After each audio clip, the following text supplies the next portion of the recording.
They told me there wouldn't be enough space. Those exact words. Not maybe next year, not things are tight, just there won't be enough space for you at the retreat. And then 9 hours later, I counted 66 people in that cabin. All my siblings, their spouses, their children, friends, even in-laws who'd only been around for a year or two. But not me. I didn't shout, I didn't argue, I let the words sink into my chest like knives. And then I smiled, because deep down I already knew. This wasn't about space, it was about erasing me. I remember the first year we did the retreat. My father grilling on the porch, my mother laughing with her glass of wine. I was 13, eager, loyal, stupidly proud to belong. Back then, I thought family was unconditional, that no matter what storms came, blood would hold. But blood doesn't hold, it spills.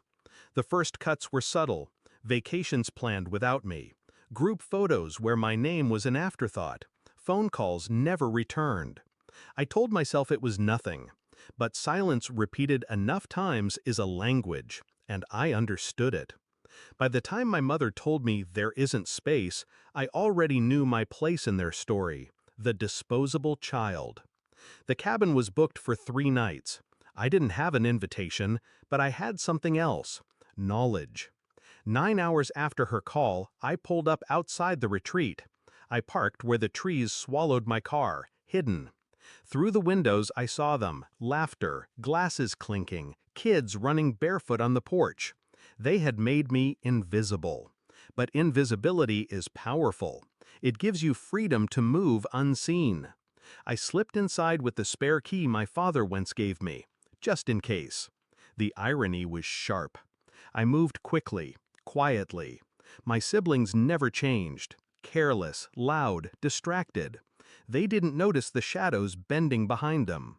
My first stop was the pantry. Boxes of food stacked neatly for the weekend feast. I took my time, switching labels, salting desserts, pouring out expensive wine and refilling with bargain store vinegar. Not enough to sicken, but enough to ruin. Then the power. The generator was outside, humming steady. I loosened the wires, just enough to fail when strained. Not immediately, but in the middle of dinner, when the house was buzzing with heat and music. Finally, the photographs. Framed pictures lined the hallway, last year's retreat. Grinning faces, a family united. Except, not really. I slipped mine in.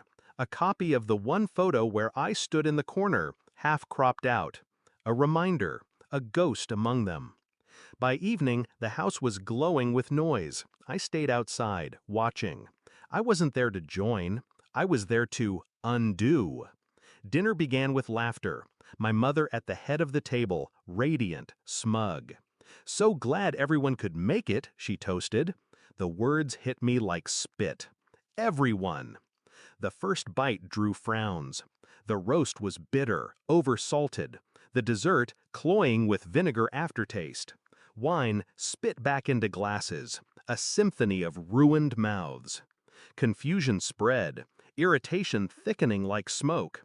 And then, right on cue, the lights died. The generator groaned, sputtered, silence swallowing the room. Children cried, adults cursed. Chaos. I heard my mother's voice rise above the dark, sharp and panicked. She had built this retreat as her stage, her kingdom, and now it was crumbling in her hands. I stepped forward. Not inside the cabin, just close enough for the porch light, the emergency lamp, to catch me when the door flung open. It was my brother who saw me first. His face drained. Then my mother. She froze, as if seeing a ghost. I didn't speak. I just held up my phone. The screen glowed with a recording, her voice, cold and dismissive, telling me there wasn't enough space. Her words echoed through the silence of the night, louder than any scream. The family stared, 66 witnesses. Some turned to her in confusion, others in disgust. The truth was undeniable. She had carved me out of their lives, And now the knife was in her hand for all to see. She stammered, reaching for excuses, but no one moved to defend her, not even my father. He looked down at his plate, shame thick on his face. The retreat was broken, the laughter dead. My mother's kingdom had collapsed in seconds. I didn't wait for her screams to start. I turned, walked back into the woods, the night swallowing me whole. Later, people would call, text, some with apologies, some with silence. It didn't matter. I wasn't looking for their voices anymore. I had already taken back mine.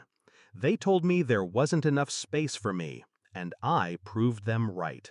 Because now, there isn't enough space in their memories, their photos, their precious traditions, without me standing in the shadows of it all. I don't need their retreat. I don't need their table. I built something stronger. I built silence that screams. And in that silence, I finally belong to myself.